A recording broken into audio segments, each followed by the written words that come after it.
तो आज जैसे हम सब अभी आप सब भक्ति में थोड़े पुराने हैं, तो भक्ति में आने के बाद हमें काफ़ी चीज़ें मैनेज करनी होती है कि हमें हमारी पढ़ाई भी देखनी है, फिर हमारा भक्ति वाला पार्ट भी देखना है, पर्सनल टाइम भी देखना है। तो अब हमारे पास समय तो वही है 24 घंटे।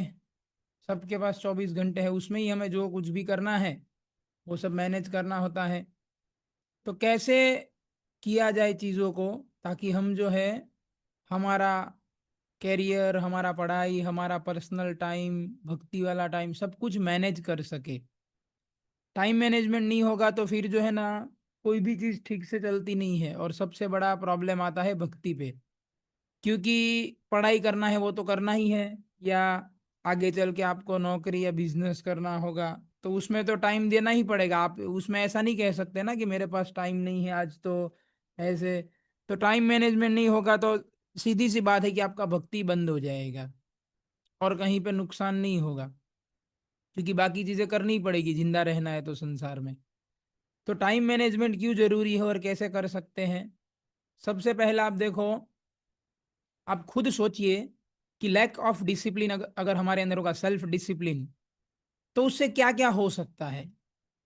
या आप खुद ऐसे सोचेंगे, विचार करेंगे, और आप फिर लिखिए नोट एंड पेन के ऊपर कि भाई अगर मैं डिसिप्लिन में नहीं रहूंगा, मतलब जब मन में आया तब सो गए, जब मन में आया तब उठ गए, जब इच्छा हुआ तब खा लिया, जो हाथ में आया वो खा लिया, कोई जब इच्छा हुआ तो मोबाइल, सोशल मीडिया पे टाइम स्पेंड कर दिया, वीडियो देखने लगे, एंटरटेनमेंट में टाइम बिताने लगे, और कभी पढ़ाई पकड़ लिया, मतलब ऐसे ही जीवन चल रहा है, कुछ डिसिप्लिन जैसा नहीं है जीवन में। तो ये पहली स्लाइड में आप सबके लिए असाइनमेंट है कि आप खुद सोचिए और पेन और पेपर लेके लिखिए कि मैं नहीं रहा सेल्फ डिसिप्लिन में तो क्या क्या नुकसान मेरे हो सकते हैं, मेरे करियर में, मेरी भक्ति में, मेरे हेल्थ में, मेरे जो सोशल रिलेशनशिप्स है उसमें। तो ये असाइनमेंट करने से आप अलर्ट हो जाओगे कि यार ये तो बहुत भयानक परिणाम आ रहे हैं। तो आपको क्या है, ये एक्सरसाइज करने से आपको नेचुरली इंस्पिरेशन मिलेगा, क्या, अपने आप को डिसिप्लिन में लाने का। क्योंकि अभी आपको दिख रहा है पेन और पेपर पे लिखा तो कि कितने नुकसान हो रहे हैं। तो सेल्फ इंस्पिरेशन जैसी ये बात है, अगर आप ये एक्सरसाइज करते हैं तो। और जो डिसिप्लिन है उससे क्या होता है, हमारा जो गोल होता है, अगर हम गोल अचीव करना चाहते हैं, हमारा भक्ति का गोल, हमारा करियर का गोल, हमारा फाइनेंशियल गोल, हमारा हेल्थ का गोल, बहुत सारे गोल होते हैं व्यक्ति के जीवन में। तो अगर हम वो गोल अचीव करना चाहते हैं तो डिसिप्लिन जो है ना वो रास्ता है जो हमें गोल तक पहुंचाता है। बिना डिसिप्लिन के, आप देखो दुनिया में जितने भी सक्सेसफुल लोग हैं, चाहे भौतिक क्षेत्र में या आध्यात्मिक क्षेत्र में, तो आप अगर उनका जीवन देखोगे तो आपको पता चलेगा वो बहुत डिसिप्लिन लाइफ जीते हैं वो। इसीलिए वो उनके जो गोल होते हैं ना वो अचीव कर पाते हैं। इसीलिए हम देखते हैं कि गोल तो हर एक व्यक्ति बनाता है कि मुझे ये करना है, ये बनना है, वो करना है, गोल तो हम सब कुछ बनाते हैं। पर उसमें से अराउंड 10% लोग ही वो जो उनका एक्चुअल गोल था उसको अचीव कर पाते हैं। बाकी 90% लोग क्या है, गोल, मान लो गोल 10 पॉइंट का है तो उसमें 3 4 पॉइंट या 5 पॉइंट ही अचीव कर पाते हैं मरते दम तक में। मतलब अपना पूरा गोल कुछ तो अचीव करेंगे क्योंकि मेहनत कर रहे हैं, पर उन्होंने जो गोल बनाया था पढ़ाई करते समय कि ऐसा ऐसा करेंगे वैसा, वो अचीव नहीं कर पाते हैं। केवल 5 to 10% लोग ही जो एक्चुअल गोल था वहां पहुंचते हैं। क्या कारण है? क्योंकि सेल्फ डिसिप्लिन में नहीं रहते हैं ज्यादातर लोग। हैं, हमारे मन को क्या अच्छा लगता है, कंफर्ट, आराम। डिसिप्लिन हमारे मन को अच्छा नहीं लगता है, तो हम ज्यादातर लोग मन के ही गुलाम होते हैं। तो और मन को डिसिप्लिन पसंद नहीं है। तो आप भी चाहते हैं कि मेरे जीवन में भी पढ़ाई करते करते जो मैं गोल बना रहा हूं, नहीं बना है तो बना लीजिए, वो अचीव करना, तो हमें डिसिप्लिन चाहिए ही चाहिए। उसका कोई सब्स्टिट्यूट नहीं है। डिसिप्लिन के बिना 100% गोल को अचीव नहीं किया जा सकता। आपको अगर बिना डिसिप्लिन में नहीं तो 20% गोल अचीव होगा, 30-50 ऐसा कुछ तो हो जाएगा मेहनत कर। पर आप चाहते हैं 100% अचीवमेंट, देन डिसिप्लिन। और यहाँ पे क्या लिखा है, discipline turns ability into achievement. जैसे हम सबके अंदर एबिलिटी, एबिलिटी समझते हैं ना, कार्य क्षमता या क्षमता।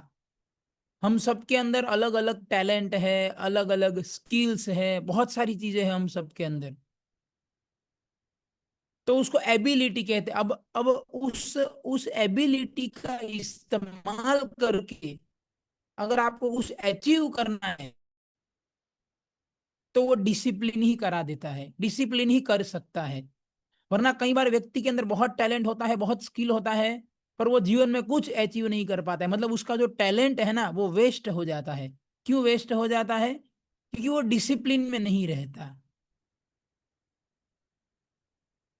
तो इवन अगर आपके पास बहुत अच्छा दिमाग है, बहुत अच्छा सोच है, आपका बहुत अच्छा बुद्धि है, आपको कई सारी चीजें आती है, आप कई सारी चीजें कर सकते हैं, पर अगर मन को या लाइफ को आप डिसिप्लिन में नहीं रखोगे तो वो जो आपका टैलेंट है, जो स्किल्स है, वो आपका सब धरा का धरा रह जाएगा, उसका आप कुछ सही ढंग का इस्तेमाल नहीं कर पाएंगे। हैं? जैसे कई सारे स्टूडेंट होते हैं, उनका दिमाग बहुत अच्छा चलता है, हैं? वो सोचेंगे तो मतलब बहुत अच्छे से मेमोराइज कर सकते हैं, जो एकेडमिक्स होते हैं अच्छे से सब्जेक्ट को समझ सकते हैं, पर वो क्या करते हैं, मतलब दिमाग तो है उनके पास, पर वो क्योंकि डिसिप्लिन में पढ़ाई ही नहीं करते हैं, पूरा दिन मोबाइल में निकाल देंगे, घूमने फिरने में निकाल देंगे, इधर उधर ऐसे करने में। तो हालांकि दिमाग दिया हुआ है भगवान ने उसको, और वो पढ़ाई करेगा तो बहुत कुछ कर सकता है, पर वो कर ही नहीं रहा है पढ़ाई। तो टैलेंट है पर उस टैलेंट का उसको कोई अचीवमेंट नहीं मिलेगा। क्यों? क्योंकि डिसिप्लिन में नहीं है।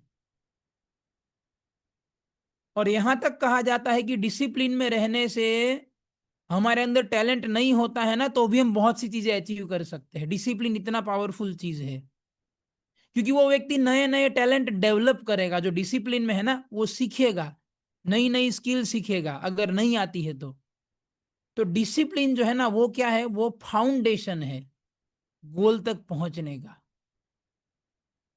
तो मैं अलग अलग एंगल से हम चर्चा कर रहे हैं कि क्यों डिसिप्लिन, डिसिप्लिन मतलब टाइम मैनेजमेंट ही हुआ, कि हर एक चीज पता है कब क्या करना है, कैसे करना है।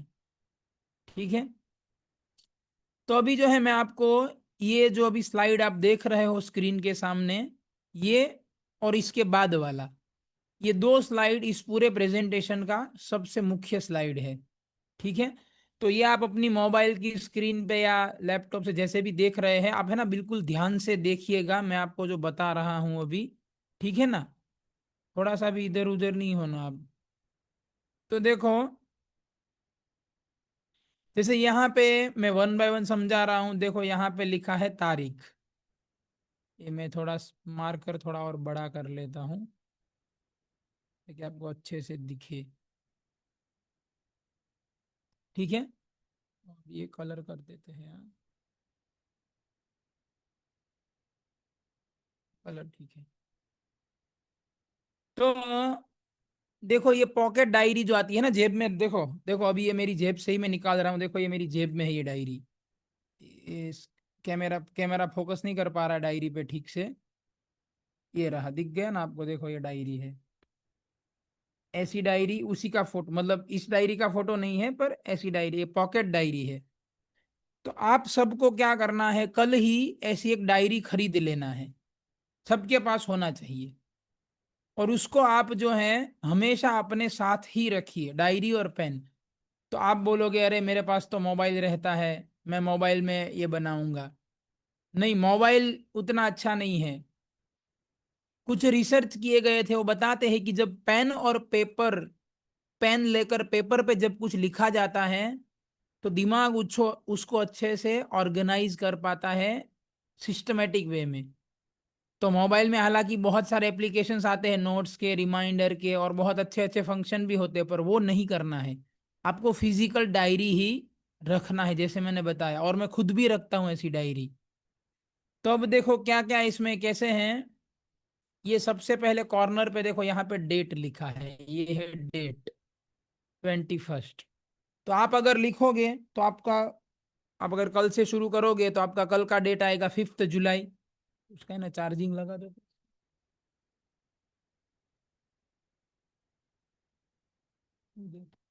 वो निकाल देना वो वाला जो लगा है। तो 1 मिनट, कुछ बंद मत करो, खाली हाँ वो निकाल के कर लो। तो जस्ट अ मिनट, कैमरा बंद हो गया है।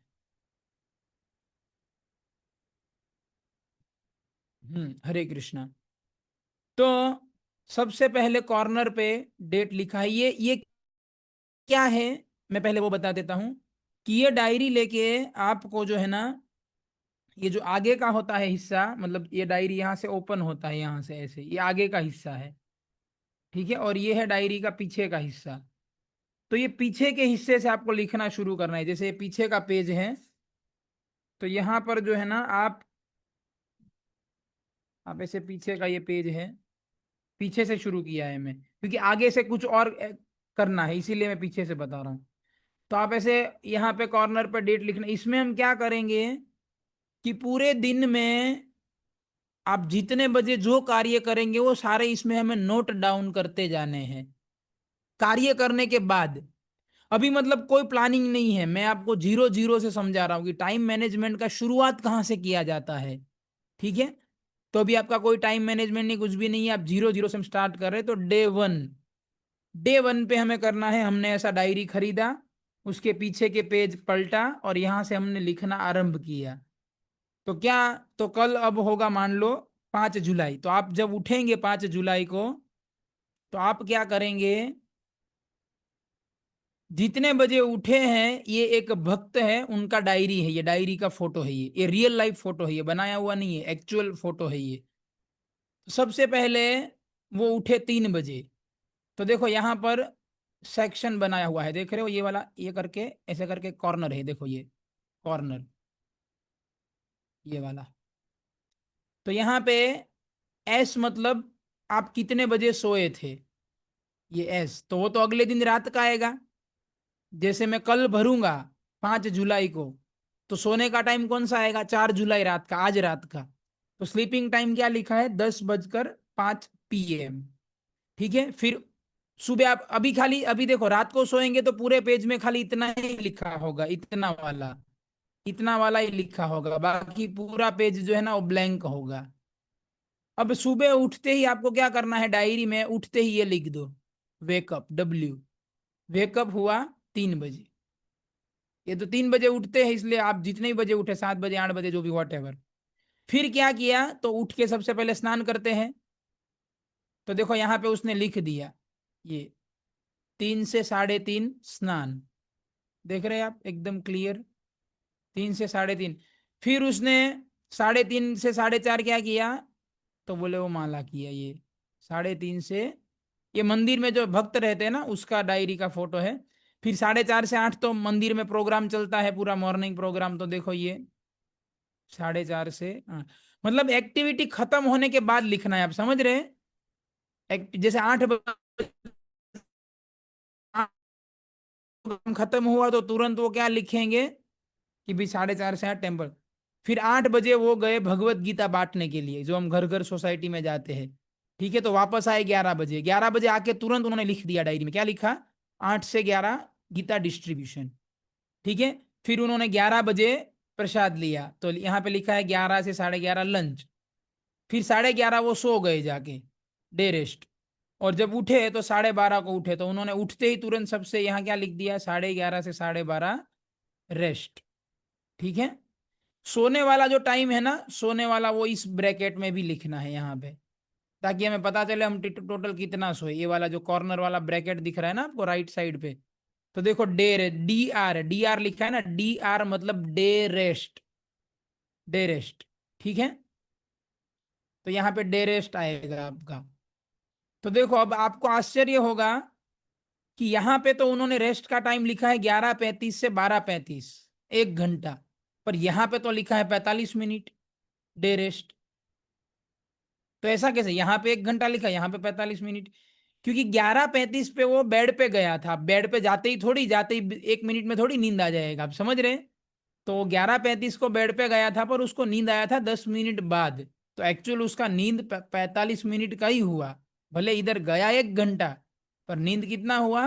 45 मिनट का। ये नींद वाला पोर्शन है पूरा। ये सोए कितने बजे, उठे कितने बजे, दिन में कितना सोए, 3 चीजें यहाँ पे आएगा, बाकी का पूरा शेड्यूल इधर आएगा। ठीक है। अब वो 12:30 को उठे, तो 12:30 से 1:30 बजे तक उन्होंने क्या किया? स्नान किया उठ के और कपड़े धोए अपने। 12:30 से 1:30 देखो लिखा है क्लोथ एंड बाथ। फिर 1:30 बजे से 4:30 बजे इधर राइट साइड नीचे। अब मैं सारा है ना ये मिटा देता हूँ, ये सब कुछ मिटा देता हूँ। अब यहाँ पे उन्होंने ये 1:30 तक कपड़े धोए। अब 1:30 बजे वो 1:30 बजे से 4:30 बजे तक उन्होंने क्या किया? आर मतलब रीडिंग किया, भगवत गीता पढ़ा। एच मतलब लेक्चर सुना भगवत गीता के ऊपर। एस डी मतलब श्रीमद् भागवतम, भागवत पुराण। तो 3 घंटा उसने साधना किया। गीता पढ़ा 1 घंटा, 1 घंटा भागवत पढ़ा और 1 घंटा प्रवचन सुना। 3 घंटा उसने भजन किया। फिर 4:30 बज गए, 4:30 बजे से 6 बजे कोई मीटिंग था, वो अटेंड किया। ठीक है। 6 से 6:30 बजे उन्होंने डिनर लिया, मतलब रात का खाना। 6 से 6:30 बजे। 6:30 बजे से 9 बजे तक पीपीटी बनाया और गाइडेंस मतलब जो मिलने आते हैं ना स्टूडेंट या किसी को, वो गाइडेंस दिया 6:30 से 9 बजे तक। फिर 9 से 9:30, अब इधर पूरा 9 से 9:30 यहाँ पे लिखा है पर्सनल टाइम। उसने अपना पर्सनल टाइम लिया, जिसमें हो सकता है उसने कोई भजन मेमोराइज किया हो, कोई श्लोका कंठस्थ किया हो, कोई भगवान को प्रार्थना किया हो, या विचार किया हो अपने जीवन के ऊपर, भाई क्या चल रहा है मेरे लाइफ में, हेल्थ में क्या चल रहा है, वगैरह वगैरह, वॉट एवर। अपना पर्सनल टाइम मतलब मोबाइल पूरा उस समय छोड़ दो, कुछ नहीं, आप और आपकी मतलब आपकी आत्मा, आपका मन, बस और कुछ नहीं। कोई पर्सनल एक्सक्लूसिव टाइम। और 9:30 से 9:45 उन्होंने क्या किया? अगले दिन का प्लानिंग बनाया कि कल मुझे क्या क्या चीजें करनी है।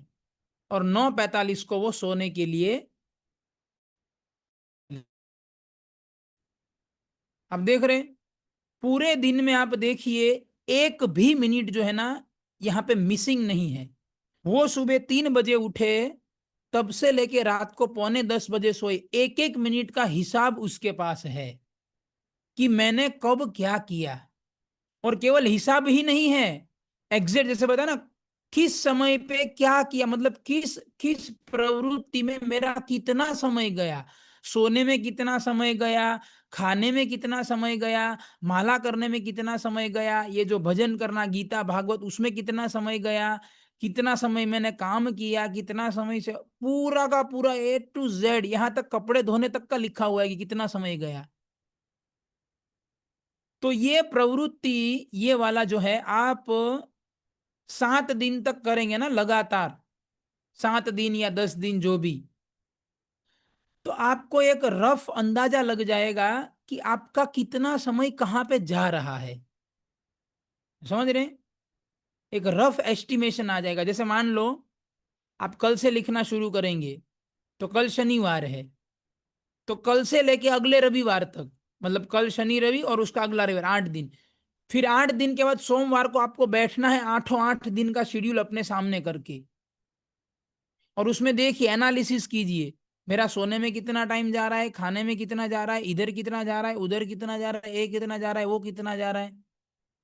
तो उससे सबसे पहला क्या होगा, आपको आइडेंटिफाई होगा कि मेरा समय आखिर वेस्ट कहाँ हो रहा है। पहले ध्यान से सुनिएगा, मैं जो बता, एक एक शब्द ध्यान से सुनिएगा। सबसे पहले क्या पता चलेगा आपको कि मेरा टाइम आखिर कहाँ वेस्ट हो रहा है, किस चीजों में मेरा समय वेस्ट हो रहा है, पहली बात।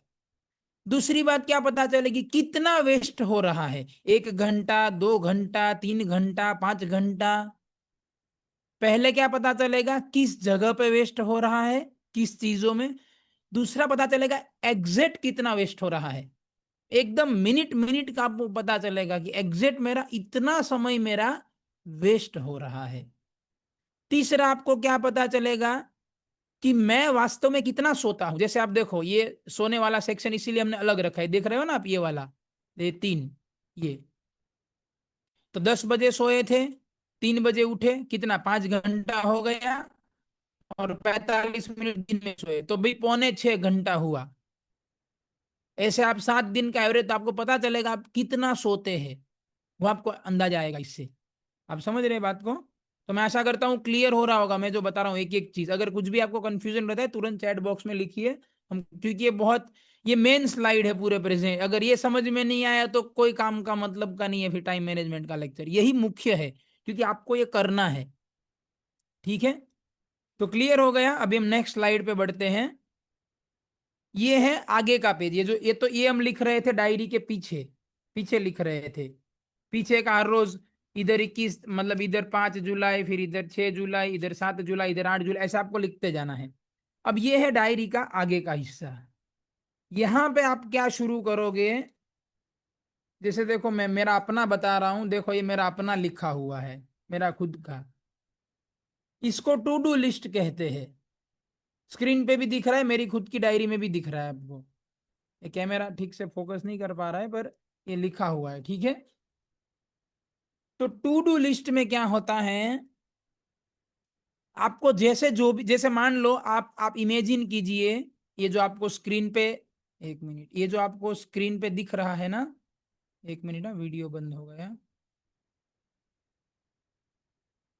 ये जो आपको अ,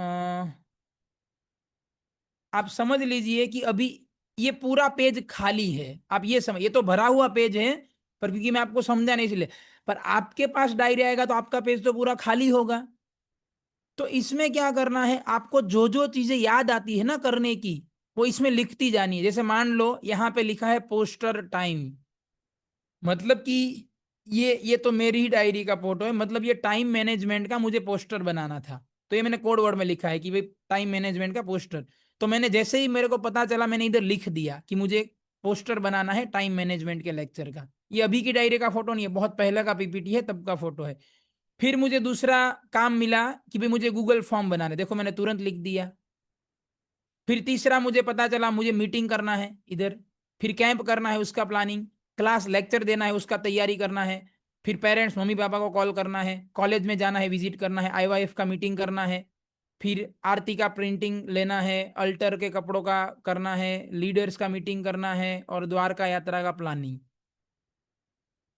तो आपको पूरे दिन में जब जब जो जो कार्य आपके रास्ते में आते जाते, सब इधर डायरी में लिखते जाओ। कुछ भी दिमाग में नहीं रखना है। जैसे कोई भी, जैसे मान लो आप कॉलेज गए और आपको असाइनमेंट दिया कि भाई ये केमिस्ट्री का असाइनमेंट है, तुरंत लिख दो, डायरी निकालो, जेब में ही डायरी होगा, तुरंत डायरी निकाला, पेन से लिखो केमिस्ट्री असाइनमेंट। फिर आपको बोला कि प्रोजेक्ट सबमिट कराना है आप सबको, तुरंत लिखो प्रोजेक्ट सबमिट। तीसरा कुछ बोला, जो भी पूरे दिन में जो जो चीजें आती है आपको लिखती जानी है, लिखती जानी है, लिखती जानी है, लिखती जानी है इधर। तो ये आपका टू डू लिस्ट, इससे क्या होगा कि आप कोई भी चीज भूलेंगे नहीं। और दूसरा फायदा क्या होगा, क्योंकि आप आपके आपकी आंखों के सामने पूरा लिस्ट है भी, जैसे वो, जैसे देखो लास्ट वाली स्लाइड में देखिए, यहाँ पे लिखा है ना ये लास्ट स्लाइड में देखिए, लास्ट लिखा है 9:30 to 9:45 नेक्स्ट डे प्लानिंग, ये जो लिखा है ना 9 नेक्स्ट डे प्लानिंग, वो प्लानिंग इस पेज को आंखों के सामने रख के किया जाता है, कि भाई आपका पूरा पेज आपकी आंखों के सामने है, कि भाई आपको कितने कार्य करने हैं पूरे के पूरे, हैं आंखों के सामने। तो अभी आप क्या करोगे कि अभी आप वन बाय वन जो है ना, कल का प्लानिंग तो आपको पता है कि इसमें से कौन सा प्रायोरिटी है, कि भाई कल 5 जुलाई है, तो कल 5 जुलाई ये 10 चीजें लिखी, उसमें सबसे पहला मुझे क्या करना है, फिर दूसरा क्या करना है, तीसरे, आप आप आइडेंटिफाई कर पाओगे कि भाई क्या प्रायोरिटी है, क्या प्रायोरिटी नहीं है। तो इसमें मान लो लिखा होगा असाइनमेंट सबमिशन, तो आप बोलोगे असाइनमेंट सबमिशन, अच्छा वो तो अभी 4 दिन बाद है, मतलब प्रायोरिटी नहीं है। फिर दूसरा नीचे लिखा है प्रोजेक्ट रिपोर्ट, तो यार अरे हाँ प्रोजेक्ट रिपोर्ट तो कल ही देना है, कल 2 बजे, मतलब कि आपका प्रोजेक्ट रिपोर्ट प्रायोरिटी हो गया, असाइनमेंट बाद में गया क्योंकि वो 4 दिन बाद है। तो आपके दिमाग में ये लिस्ट देखते ही समझ में आ जाएगा कल क्या क्या करना है और क्या क्या चीजें कल छोड़ देना है। और फिर जो चीजें होती जाती है ना उसको ऐसे एरो लगा दो। आप देख रहे हो इधर एंड में एरो लगाया हुआ है, देखो ये टिक मार्क किया हुआ है, टिक मार्क मतलब हो गया। या तो आप ऐसे काट भी सकते हो, ऐसे ऐसे आड़ा लाइन कर दो, ऐसे आड़ा लाइन कर दो, वो जिसको जैसा ठीक लगता है। पर आड़ा लाइन करने से फिर आपको कभी वापस देखने जाओ तो दिखेगा नहीं, फिर वो एरो वाला ज्यादा अच्छा है कि आपको दिखेगा। पर फिर भी आपको जो भी चीज ठीक लगे, जो काम होते जाते हैं ना वो एरो लगाते जाने हैं आपको ऐसे। अब देख रहे हो, जैसे अब देखो इसी पेज की बात करें तो अब देखो इसमें एरो लगा है, पर देखो देखो इधर कैंप प्लानिंग में एरो नहीं लगा है, देख रहे हो आप, कैंप प्लानिंग वाला एरो बाकी है, मतलब कि ये काम नहीं हुआ है। और देखो आईवाईएफ मीटिंग में भी एरो नहीं लगा है, मतलब ये मीटिंग पेंडिंग है। और तीसरा है द्वारका यात्रा प्लानिंग, ये 3 एरो नहीं लगे हैं। तो अभी क्या है, आप कल रात को जब प्लानिंग करने बैठोगे तो पहले ये पिछला वाला पेज देखोगे, भाई कल का क्या क्या पेंडिंग है। तो बोले कैंप का प्लानिंग करना था, नहीं हुआ है, आईओएफ मीटिंग नहीं हुआ है। तो आप पहले इसको प्रायोरिटी, क्योंकि अगले दिन का भी पेज भर गया होगा आपका ऐसा टूर, तो हर रोज भरेगा, दो दो तीन तीन चीजें तो हर रोज आएगी आपकी। तो क्लियर हुआ मैं आप सबको जो ये मैं एकदम डिटेल में जाके जो चीजें बता रहा हूं आपको, कि डायरी के पीछे आपको अपना पूरा दिन जो है उसको ट्रैक करना है, सुबह उठने से लेके रात को सोने तक। और आगे से टू डू लिस्ट बनाना है, जो जो आता है लिखते जाइए और होने के बाद उसको कैंसिल करते जाइए। तो जो कैंसिल नहीं हुआ है अपने आप आपको याद आएगा, भाई ये बाकी है मेरा।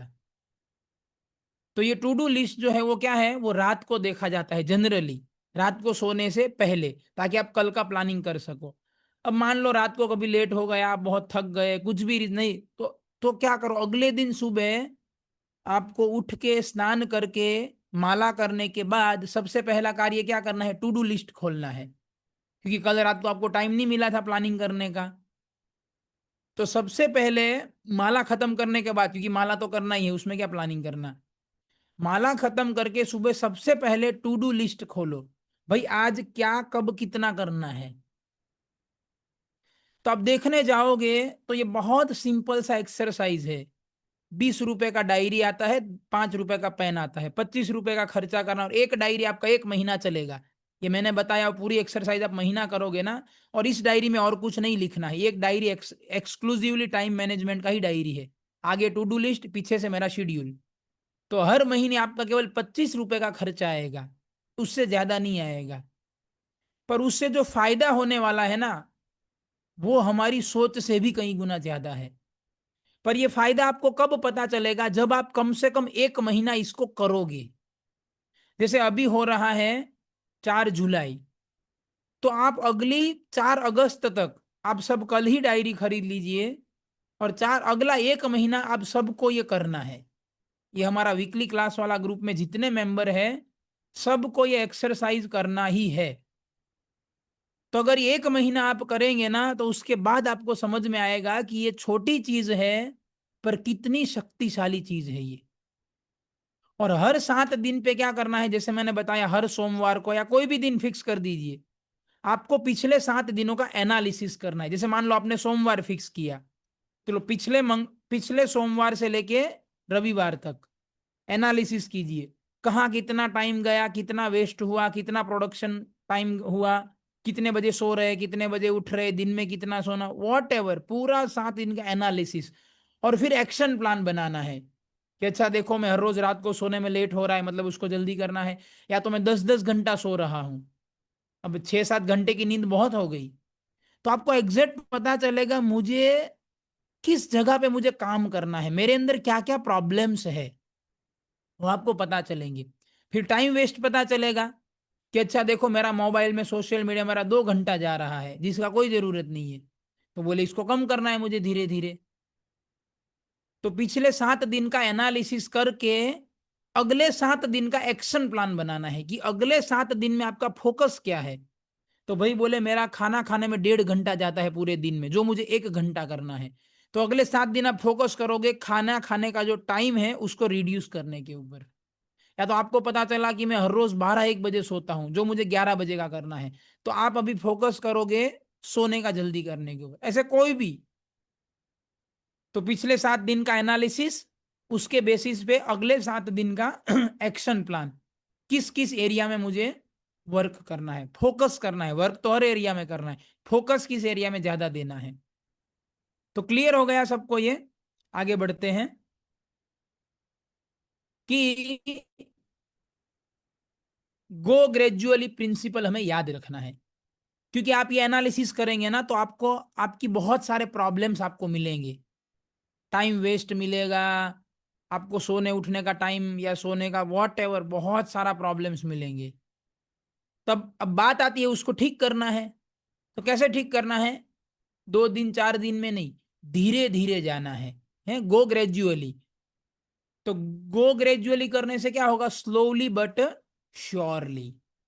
अगर आप जो भी आइडेंटिटी, जैसे मान लो मैं उदाहरण देता हूं आपको, जैसे मान लो आपने आइडेंटिफाई किया कि भाई मेरा तो रात को 1 बज जाता है सोने में, जो ठीक बात नहीं है, स्वास्थ्य के लिए भी अच्छा नहीं है, हमारे दिमाग के लिए भी अच्छा नहीं है, भक्ति के लिए भी अच्छा नहीं है, किसी के लिए अच्छा नहीं है। तो आप बोलोगे मुझे सोने का टाइम 10 बजे का करना है, 1 बजे का जो है वो, तो आप बोलोगे बस अब तो पता चल गया मेरा प्रॉब्लम, सॉल्यूशन भी पता चल गया, कल से बस 10 बजे कर देंगे। ऐसे नहीं होगा, आप करेंगे तो भी नहीं होगा। आप 10 बजे बेड पे जाओगे, नींद ही नहीं आएगा आपको। क्यों? क्योंकि बॉडी को 1 बजे का आदत है पिछले 1 साल 2 साल से। तो आप क्या करोगे? 1 बजे का 12:30 करो, फिर 12:30 का 12 करो, फिर 12 का 11:30 करो। आप समझ रहे? स्लोली स्लोली, एक रात में या 2 दिन में कुछ सॉल्व हो जाएगा ऐसी आशा हमें नहीं रखनी है। और अगर आप शॉर्टकट लेने जाओगे तो अल्टीमेटली आपका नुकसान ही होगा, क्योंकि बॉडी और माइंड को भी समय चाहिए होता है चीजों को एडजस्ट करने में। 1 2 5 साल से लगी हुई आदत आप 4 दिन में नहीं बदल सकते, उसको टाइम लगता है। तो इसीलिए धीरे धीरे पर श्योरली, अगर आप धीरे धीरे जाओगे तो फिर कभी वापस नहीं आओगे वहां से। ठीक है? और कैसे होता है? 21 to 30 डेज का पीरियड, ये साइंटिफिक रिसर्च है ये सारे, कि आप जो भी एक्शन लेते हो आपको ठीक करने के लिए उसको 21 दिन तक कम से कम करना है। जैसे देखो यहाँ पे उदाहरण है स्लीप एंड वेकअप। तो मान लो आपने ये 1 बजे वाला ही उदाहरण लेते हैं, मान लो आपने आइडेंटिफाई किया कि आप रात को 1 बजे सो रहे हैं, जो आपको ठीक करना है। तो आपको क्या करना है? अभी 15 मिनट या आधा घंटा कम करो, 1 बजे की जगह 1:45 सोना शुरू करो, या तो रात को 12:30 को सोना शुरू करो। कितने दिन ये साइकिल फॉलो करना है? कम से कम 21 दिन तक, कि आपको 12:30 होते ही सो जाना है, 12:30 के ऊपर नहीं जाना चाहिए। तो 21 या 25 या 30 दिन आप करोगे तो उससे क्या होगा? आपका बॉडी और आपका माइंड वो नई वाली साइकिल को एक्सेप्ट कर लेगा। तो अभी आपका 1 बजे वाला आदत क्या हो गया? 12:30 का। तो 21 25 दिन किया, अभी 12:30 का 12:15 कर दो या तो 12 कर दो। उसको फिर से 21 या 30 दिन तक फॉलो करो, तो आपका 12:30 वाला आदत क्या हो गया? अभी 12 बजे का हो गया। समझ रहे हैं? धीरे धीरे 15 मिनट आधा घंटा आप कम करते करते आप आगे ला रहे हो पूरी साइकिल को। तो आप 6 8 10 महीना ऐसा करोगे तो आपका जो 1 बजे सोने वाला था वो 10 बजे का हो जाएगा। और जो आपका 8 बजे उठने वाला था सेम उसमें भी उठने वाले। 8 का 7:30 करो, 7:30 का 7:15 या 7 करो, फिर 7 से 6:45 सेम। या कोई भी प्रॉब्लम क्यों ना हो, एनी प्रॉब्लम, आपको पता चला कि मैं सोशल मीडिया पे 1 घंटा बिगाड़ता हूं हर रोज का, तो बोले तो टाइम वेस्ट है मेरा। तो 1 घंटा कल से अचानक बंद नहीं करना है, वो होगा नहीं। आप 10 15 दिन ही कंट्रोल। कई बार लोग क्या करते हैं, जोश में आ जाते हैं ना, अरे सोशल मीडिया बहुत, सीधा फेसबुक अनइंस्टॉल कर देंगे, फेसबुक इंस्टा सब बोले आज से बंद सोशल मीडिया। तो वो 15 20 दिन ही चलता है, 15 20 दिन बाद फिर से इंस्टॉल करेगा और पिछले 15 दिन का जो बाकी है ना सारा हिसाब बराबर करेगा। ऐसा होता है, आपका भी अनुभव हुआ होगा शायद। तो ऐसे नहीं करना है। आपको पता चला मेरा 1 घंटा टाइम वेस्ट होता है, तो आप क्या करेंगे अभी? कि कल से मैं 1 घंटा नहीं 50 मिनट टाइम वेस्ट करूंगा। आप जानबूझ के प्लान ही कर रहे हैं कि कल से मैं 50 मिनट वेस्ट करूंगा। तो अभी 15 20 दिन ऐसा चलाएंगे तो आपका आदत हो जाएगा 50 मिनट वाला। अभी 10 मिनट और कम कीजिए, 50 का 40 कीजिए, फिर 30 कीजिए। कोई भी बुरी आदत हो, एनी बुरी आदत, उसको धीरे धीरे छोड़ना है। एक झटके में छोड़ने जाएंगे आपको सफलता मिलने का चांसेस बहुत कम है। 15 20 दिन, 1 महीना 2 महीना आपको लगेगा मेरा बुरा आदत छूट गया, मन फिर से वापस लेके आएगा, और पिछले वाले से भी ज्यादा भयानक तरीके से वापस लेके आता है वो बुरी आदत को। तो ऐसा नहीं करना है, धीरे धीरे जाना है। हमें कोई जल्दी नहीं है। और उसी तरीके से अच्छी आदत, अगर आपको कोई अच्छी आदत डेवलप करनी है तो वो भी धीरे धीरे जाना है। जैसे मान लो कि आपको जो है माला माला करते हैं हम लोग, तो भाई आप मान लो आप 4 माला करते हैं, तो हमें श्रील प्रभुपाद ने बताया 16 माला करना चाहिए। भाई 4 माला तो बहुत कम है, तो धीरे धीरे अभी 4 माला करके 1 माला बढ़ा दो एकादशी को। जैसे अभी अगली एकादशी आएगी रविवार को, तो 1 माला बढ़ा दो, 4 का कर दो 5। अभी 1 महीने तक 5 माला ही करना है, 1 माला ही, तो आपका बॉडी और माइंड एक्सेप्ट कर लेगा। फिर 5 माला आपका आदत हो गया। अब 1 महीने बाद जब एकादशी, एक एकादशी छोड़ के दूसरी एकादशी जब आएगी, फिर से 1 माला बढ़ा दो। ऐसे करते करते आप 16 माला पे जाओगे ना, आप 16 माला से फिर वापस कभी नहीं आओगे। आप जीवन भर 16 माला करो, क्योंकि आप धीरे धीरे गए हो। फिर मान लो जैसे अभी आप में से कई सारे भक्त साधना मैसेज भेजते हैं, उसमें बुक रीडिंग 0, तो लेक्चर सुनना 0 0 होता है। तो ठीक है, नो प्रॉब्लम, प्रॉब्लम आइडेंटिफाई हुआ। तो क्या कीजिए भाई, कल से मैं 10 मिनट जो है ना प्रभुपाद की किताब पढ़ूंगा, ज्यादा नहीं, 10 मिनट, 15 20 दिन तक पढ़े, आदत हो गई 10 मिनट का, अभी से 20 मिनट पढ़ूंगा, इसे 30 मिनट पढ़ूंगा। या आपको पता चला कि मैं तो पढ़ाई, जो मेरा स्टडी है, करियर, बिल्कुल पढ़ाई नहीं कर रहा हूँ, या 1 घंटा ही पढ़ाई कर रहा हूँ, नो प्रॉब्लम। अगले अगले कल से मैं क्या करूंगा, मैं 1 घंटा पढ़ाई होता है, कल से मैं 2 घंटा पढ़ाई करूंगा या 1.5 घंटा करूंगा। तो 15 20 दिन करेंगे, आज 1.5 घंटे अब 2 कर दीजिए। समझ गए? मैं बहुत सारे उदाहरण इसलिए दे रहा हूं ताकि कोई भी डाउट ना रहे, कोई कंफ्यूजन ना रहे, इसलिए आपको अलग अलग इतने सारे उदाहरण दे रहा हूं। बुरी आदत छोड़ना है, वो भी धीरे धीरे जाना है। अच्छी आदत डेवलप करना है, वो भी धीरे धीरे जाना है। क्लियर हो गया? बट क्या है इसमें, आपको ये सब आप करने जाएंगे ना, मैं जो बता रहा हूं, आप जैसे ही करेंगे तो आपको 5 6 दिन के बाद ही एक प्रॉब्लम आने लगेगा। ये जो मैं बताया ना टाइम मैनेजमेंट वाला आपको, कि आगे से आप टू डू लिस्ट बनाओ, पीछे से आपका पूरा मॉनिटर करो अपने दिन को। तो अभी आप लेक्चर सुने हैं, कल से करेंगे 6 7 दिन तो बहुत अच्छा चलेगा, पर फिर आपको एक प्रॉब्लम आएगा। वो प्रॉब्लम आपको एडवांस में बता देता हूं आने से पहले ही। वो प्रॉब्लम क्या आएगा, माइंड का। मन जो है ना 6 7 दिन बाद बोलेगा भाई बहुत हो गया, छोड़ यार, क्या सब मगजमारी, पूरा दिन लिखते रहो डायरी में, चेक करते रहो, और उसके बाद एनालिसिस करना है यार, क्या ये सब मगजमारी में पड़ना यार। इतना अच्छा खासा अपना कॉलेज लाइफ चल रहा है, अपना जीवन चल रहा है, खाओ पियो ऐश करो यार, इतना क्या सोचना यार। हैं, दुनिया में इतने सारे लोग जीवन जी रहे, सबका जीवन चल रहा है, तुम्हारा भी चल जाएगा, इतना क्या मतलब यार। ऐसी बात आपको माइंड बोलेगा, आप थक जाओगे करते करते। तो इसीलिए टाइम मैनेजमेंट अगर आपको करना है, तो टाइम मैनेजमेंट करने से पहले आपको करना पड़ेगा माइंड मैनेजमेंट। अगर माइंड मैनेजमेंट नहीं किया तो टाइम मैनेजमेंट आपका 7 10 दिन से ज्यादा चलने वाला नहीं है, ये पक्का कर लीजिए। तो माइंड मैनेजमेंट का क्या मतलब, माइंड मैनेजमेंट का मतलब है कि आपको कोई ऐसा गाइड चाहिए, आपके जीवन में कोई ऐसा व्यक्ति चाहिए कि जो आपको मदद करे, जिसकी मदद आप ले सको, जो आपको मार्गदर्शन करे, आपके मन के उटपटांग आइडिया को मना कर सके। तो आप देखो, in every field a guide is must to get the desired results. आप पूरे दुनिया का, आपको तैरना सीखना है, आपको गाइड चाहिए, आपको 6 पैक बॉडी बनाना है, गाइड चाहिए, आपको कोई डिग्री लेना है कॉलेज में, प्रोफेसर टीचर, गाइड चाहिए, आपको म्यूजिक सीखना है, गाइड चाहिए, आपको ड्राइविंग सीखना है, गाइड चाहिए। कुछ भी चीज ले लीजिए आप, बिना कोच के, बिना गाइड के कोई भी चीज करना असंभव है, हो ही नहीं सकता। कोई तो हमें चाहिए ही जो हमें मार्गदर्शन करे। तो हमारा मन जो है ना, वो भी एक फील्ड है। तो मन को नियंत्रण करने के लिए भी हमें एक कोच चाहिए, हमें एक मार्गदर्शक चाहिए जो हमारे मन को नियंत्रित करने में हमारी मदद करेगा। क्यों चाहिए? क्योंकि we can not control our mind by our mind. आप अपने मन को अपने मन से कैसे कंट्रोल करोगे? अब मान लो आपका मन बोल रहा है 7 दिन 10 दिन बोलेगा अरे यार ये सब नहीं करना है, आप कैसे कंट्रोल करोगे उसको? आपके पास कोई रास्ता है दूसरा? मन ही तो है। मन से मन को कैसे कंट्रोल करोगे? वो तो मन तो उसको अच्छा लगेगा ऐसी बात ही बोलेगा ना, ऐसे आइडिया ही देगा आपको मन तो।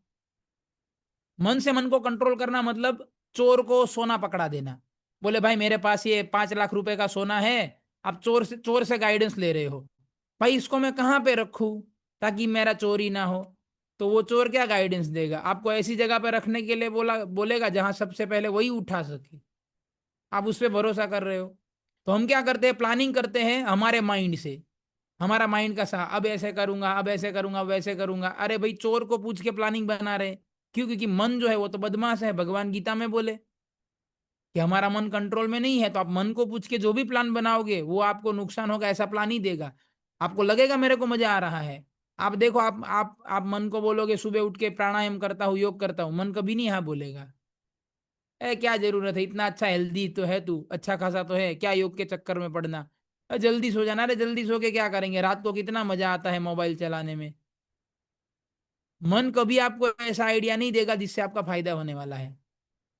तो हमारे मन से मन को कंट्रोल नहीं कर सकते, वो संभव नहीं है वो बात। और दूसरा, वी कमिट मिस्टेक्स।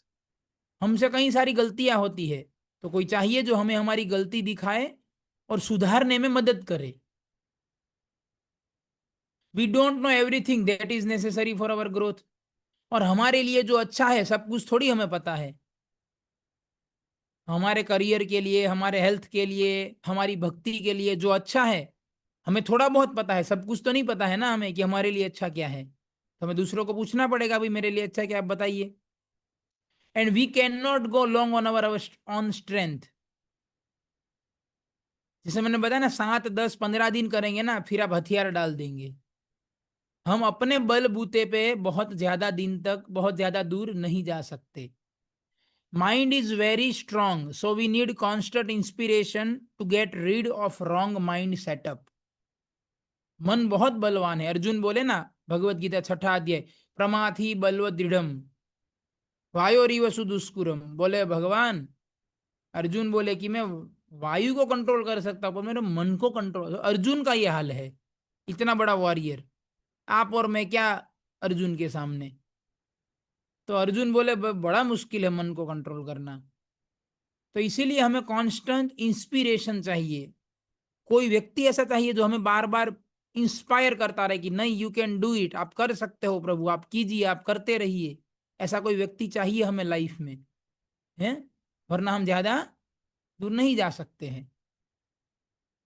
तो how to choose a guide for mind मैंने, अब कैसे ढूंढे ऐसा व्यक्ति जो हमें मार्गदर्शन दे, जो मुझे मदद करे मेरा माइंड मैनेजमेंट करने में, मेरा टाइम मैनेजमेंट करने में। ऐसा व्यक्ति तो क्या लायकात होनी चाहिए? He should have practical understanding of spiritual knowledge.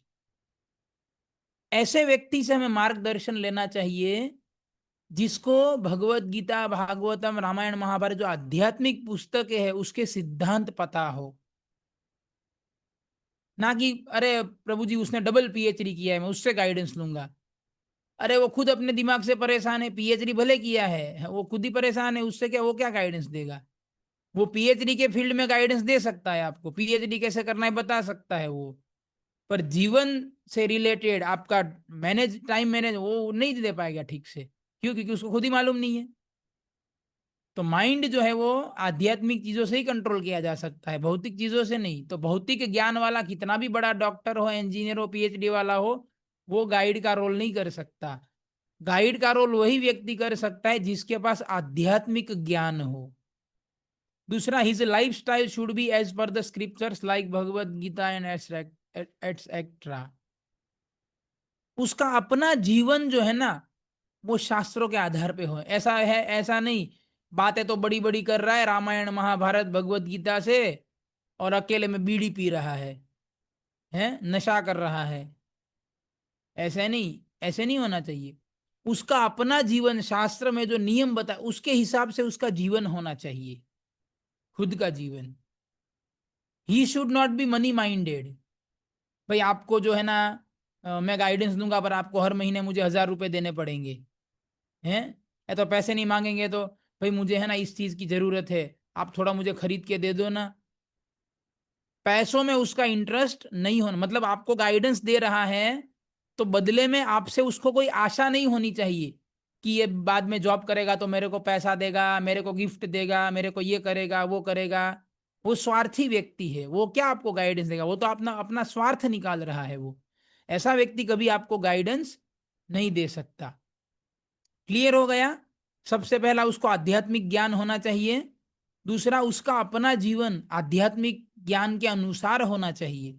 और तीसरा, वो स्वार्थी नहीं होना चाहिए, लोभी नहीं होना चाहिए कि आपसे उसको कुछ लेना है। हैं? तो कई बार हमें फिर ऐसा डर आता है कि अरे यार, मैं कोई ऐसे गाइडेंस लेने लगूंगा कोई प्रभु जी से, तो फिर तो यार वो मुझे कंट्रोल करने लगेंगे, फिर तो मैं गुलाम हो जाऊंगा उनका। उससे तो अच्छा अपना, भले बुरी आदतें है कोई बात नहीं, रहने दो भाई, किसी का गुलाम क्यों बनना। तो इसीलिए आप देखो, do not fear, a guide is not your controller, बल्कि गाइड क्या करते हैं? Empowers you to own your success in its entirely, entire entirety. मतलब कि जो गाइड है, आप जिससे मार्गदर्शन ले रहे हैं, आप उसके गुलाम नहीं बन रहे हो, और ना ही वो आपको कंट्रोल कर रहा है, करेगा। वो आपके अंदर जो टैलेंट है, आपके अंदर जो स्किल्स है, उसको फुल पावर यूज करने में आपका मदद करेगा। और जो हमारे बुरी आदतें हैं, हमारे अंदर खराब चीजें, उसको दूर करने में मदद करेंगे। और हमें नई नई चीजें सीखने में, क्योंकि सीखने का तो कोई अंत है ही नहीं, स्काई इज द लिमिट। तो मतलब कि आप अपना फुल पावर पे ग्रो कर सकते हो, उसमें वो हेल्प करेगा। हेल्प करना अलग बात है, कंट्रोल करना अलग बात है। पर कोई व्यक्ति आपको तभी हेल्प कर पाता है जब आप उसको अपने बारे में सब कुछ बताओगे। अब आपके कोई प्रॉब्लम है, आप पूरा प्रॉब्लम बता ही नहीं रहे हो। जैसे मान लो आप डॉक्टर के पास गए, आपको सिर दुख रहा है, आपको पैर दुख रहा है, और आपको पेट, तीन चीजें दुख रही है, सिर दुख रहा है, पेट दुख रहा है, और पैर दुख रहे हैं। तो आप डॉक्टर के पास गए और आपने क्या बताया? भाई डॉक्टर साहब, मुझे सिर दुख रहा है और मुझे पैर दुख रहा है। आपने पेट दुखने वाला डॉक्टर को नहीं बताया। तो आप जितना बताओगे, डॉक्टर तो उसी हिसाब से दवाई देगा ना। तो डॉक्टर ने सिर का दवाई दे दिया, पैर का दवाई दे दिया। अब आप एक हफ्ता 10 दिन दवाई लिए और आपका बीमारी जा नहीं रहा है, तो आप बोलोगे यार कैसा डॉक्टर है, सिर का दवाई दिया, पैर का दवाई दिया, ठीक ही नहीं हो रहा है, मेरा दर्द वैसा का वैसा है। तो आप डॉक्टर के पास गए, डॉक्टर साहब आप कैसा दवाई दिए, दवाई काम ही नहीं कर रहा है। तो डॉक्टर बोलेगा मैंने तो बिल्कुल सही सही दवाई दिया है। तो डॉक्टर बोले मुझे लगता है आपको कहीं और भी प्रॉब्लम है जो आप बता नहीं रहे हो। तो आप बोलोगे हाँ हाँ, पेट में भी प्रॉब्लम है, नहीं बताया था। तो डॉक्टर बोलेगा भैया वही तो कारण है, तू मेरे पेट में प्रॉब्लम है, उसी वजह से सिर दुख रहा है, उसी वजह से पैर दुख रहा है, तुमने मेन चीज तो बताया ही नहीं।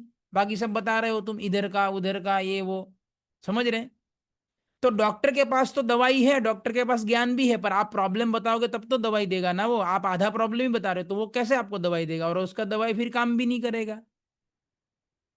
तो कोई व्यक्ति से हमें मार्गदर्शन लेना है तो उसको हमें हमारे बारे में सब कुछ बताना पड़ेगा, तभी वो आपकी मदद कर पाएगा। वरना आप आधा अधूरा बता के छोड़ देंगे तो वो फिर आपने जो आधा अधूरा बताया उसके हिसाब से दवाई देगा, वो दवाई काम नहीं करेगा ठीक से। क्योंकि लोग क्या करते हैं, मेन मेन चीजें नहीं बताते हैं। जो मेन मेन प्रॉब्लम है बाकी का सब बता देंगे। रात को सोने में लेट होता है, ये सब बता देंगे।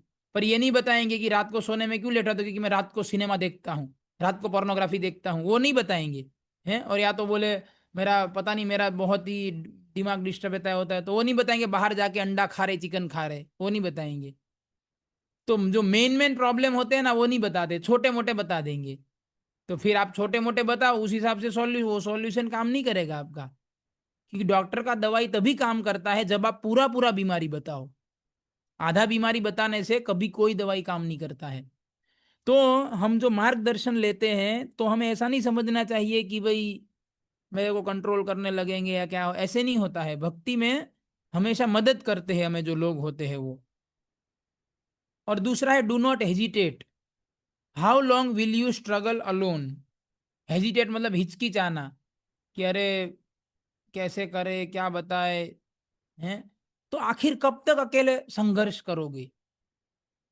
आज नहीं तो कल कभी ना कभी तो मदद लेना ही पड़ेगा, तो अच्छा है अभी ले ले। क्योंकि जितना देर करेंगे प्रॉब्लम बढ़ता जाएगा, प्रॉब्लम बढ़ता जाएगा। तो क्यों अभी ना मदद ले ले? Take our support, become a leader and lead the society. हम लोग तैयार है आपको मदद करने के लिए। तो आप जो है कि hesitate नहीं होना है, मदद लेने नहीं हटना है, जो भी सपोर्ट ले लेना, वो लेके हमें लीडर बनना है, दूसरों को भी हमें फिर सिखाना है। तो डर नहीं रखना चाहिए मन में, और दूसरा हेजिटेट नहीं होना चाहिए। ठीक है। कृष्ण कृष्ण हरे हरे राम राम राम हरे हरे। तो ये सारा टाइम मैनेजमेंट वगैरह हमें क्यों करना है? टाइम मैनेजमेंट, माइंड मैनेजमेंट वगैरह करेंगे तो हमें समय मिलेगा क्या करने के लिए? भक्ति करने के लिए। और अगर हम अच्छे से भक्ति करेंगे इस जीवन में, तो देखो ये फोटो कितना सुंदर फोटो है, देख रहे हैं आप? यहां पर जाएंगे हम मरने के बाद। ये मैं उद्देश्य बता रहा हूं कि ये टाइम मैनेजमेंट, माइंड मैनेजमेंट हमें क्यों करना है। इसीलिए करना है ताकि मुझे समय मिले। वो समय मिलेगा, उसमें मैं क्या करूंगा? मैं अच्छे से भक्ति करूंगा। और वो भक्ति में करूंगा तो क्या होगा मेरा? यहां पर जाऊंगा जो आप फोटो में देख रहे, आप देखिए पेंटिंग है कितना, आप देखिए कितना सुंदर है ये जगह, तो आप थोड़ा देखिए तो सही, कितना सुंदर है। राधा कृष्ण का सुंदरता देखिए आप, कितने ब्यूटीफुल लग रहे हैं दोनों, हैं? और आप देखिए आसपास का माहौल कितना जबरदस्त, पेड़ पौधे हैं, गाय बैठी है, पंछी है, झरना है, तालाब है। क्या खुशबू होगा, क्या माहौल होगा, आप सोचिए थोड़ा। तो ऐसी जगह पे जाने का मौका है हमारे पास, हम जा सकते हैं इस जगह पे। बस कुछ ज्यादा नहीं करना है, अच्छे से भक्ति करना है। तो अगर आप करेंगे इस तरीके से, तो भक्ति अच्छे से होगा। और अच्छे से भक्ति होगा तो हमेशा हमेशा के लिए प्रॉब्लम सॉल्व। फिर अगले जीवन में कोई टाइम मैनेजमेंट नहीं, कोई माइंड में कोई मगजमारी नहीं, भगवान के साथ बताएं तीन ही काम करने हैं, खाओ पियो ऐश करो। भगवान के साथ तीन ही काम, हमारा चौथा कोई काम नहीं है वहां पे। तो इसीलिए हमें भक्ति करना है, जो मुख्य गोल है। तो भक्ति करने के लिए टाइम चाहिए, टाइम चाहिए तो उसके लिए टाइम मैनेजमेंट करना पड़ेगा। अब टाइम मैनेजमेंट आपको करना है तो उसके लिए आपको माइंड मैनेजमेंट करना पड़ेगा। अब माइंड मैनेजमेंट करना है तो आपके जीवन में आपको कोई मार्गदर्शक चाहिए, जो आपको गाइडेंस दे, आपको मदद करे। तो सारा कहानी आके कहाँ अटकता है कि भाई आपके जीवन में कम से कम एक भक्त ऐसा होना चाहिए कि जिसको आप सब कुछ बता सको, आपके सारे प्रॉब्लम, प्रभु जी ये भी प्रॉब्लम है, ये भी प्रॉब्लम है, वो भी प्रॉब्लम है, वो भी प्रॉब्लम है। और अच्छी बातें भी कि प्रभु जी मेरे अंदर ये अच्छी बात है, ये अच्छी बात है, वो अच्छी बात है, सब कुछ जितना अच्छा है वो भी, जितना बुरा है वो भी, सब कुछ हम बता सके। तो उसके हिसाब से वो भक्त आपको मार्गदर्शन देंगे, आपकी पढ़ाई में, आपकी जॉब में, आपके करियर में, आपके बिजनेस में, आपके हेल्थ में, आपकी हर जगह पे, आपकी भक्ति में। तो वो करने से हमारा माइंड मैनेजमेंट होगा, माइंड मैनेजमेंट करने से टाइम मैनेजमेंट होगा, टाइम मैनेजमेंट करने से भक्ति करने का टाइम मिलेगा, उस टाइम में भक्ति करेंगे तो भगवान के पास वापस जाएंगे। ये मैंने सरल भाषा में पूरा कनेक्ट कर दिया। तो इस बात के कंक्लूजन पे हम आते हैं कि आप सबको कोई ना कोई भक्त के मार्गदर्शन में रहना ही चाहिए, और उससे हर 7 दिन 10 दिन पे उससे बात करना चाहिए। अगर आप वहां पे है तो आप पर्सनल मीटिंग कर सकते हैं, या फोन पे बात कर सकते हैं, वीडियो कॉल पे बात कर सकते हैं। आजकल तो कई सारी टेक्नोलॉजी है, कोई जरूरी नहीं है पर्सनली जाके मिले। आप वीडियो कॉल पे कर सकते हैं, व्हाट्सएप वीडियो कॉल पे बात, या जूम पे कर सकते हैं जैसे अभी हम कर रहे हैं। तो हर हफ्ते 7-10 दिन पे आप अपना, जैसे आप में से कई सारे भक्तों के मैसेज आते हैं, साधना मैसेज आते हैं, तो कई सारे भक्तों से मैं फोन पे बात भी करता हूँ, उनको बताता भी हूँ कि वो कैसे अपना रीडिंग हियरिंग इंप्रूव कर सकते हैं, सोने उठने का इंप्रूव। आप में से कई स्टूडेंट करियर के बारे में भी पूछते हैं, तो बात होता है। तो मैं नहीं बोल रहा मेरे से ही गाइडेंस लो आप सब, पर मेरा ये कहना है कि एक भक्त आपके जीवन में होना चाहिए, कि जिसको आप अपना सब कुछ बता सकते हो, और वो आपको अच्छे से गाइडेंस दे रहे हैं और आप उसकी बात को फॉलो करते हो। तो ये करना चाहिए। तो कंक्लूजन में सबसे पहला एक्टिविटी कि आपको कोई भक्त के मार्गदर्शन में रहना है। ठीक है। दूसरा, मैंने जो डायरी बताया आपको, कल ही आपको डायरी खरीदना है तो अच्छी बात है, नहीं है तो खरीद लीजिए, पेन तो होगा ही सबके पास। और कल से ही ये भरना शुरू करना है। और ये लेक्चर का पूरा रिकॉर्डिंग जो है ना, अभी मैं अपलोड करके भेजूंगा आपको। तो आप अगर कुछ पॉइंट मिस हो गया हो, या आप कभी भूल जाओ, तो आप बाद में भी उसको रिफर कर सकते हैं। तो रिकॉर्डिंग भी अवेलेबल रहेगा। ठीक है। सो आप सबका बहुत बहुत धन्यवाद। हरे कृष्णा कृष्णा कृष्णा हरे हरे, हरे राम राम राम हरे हरे।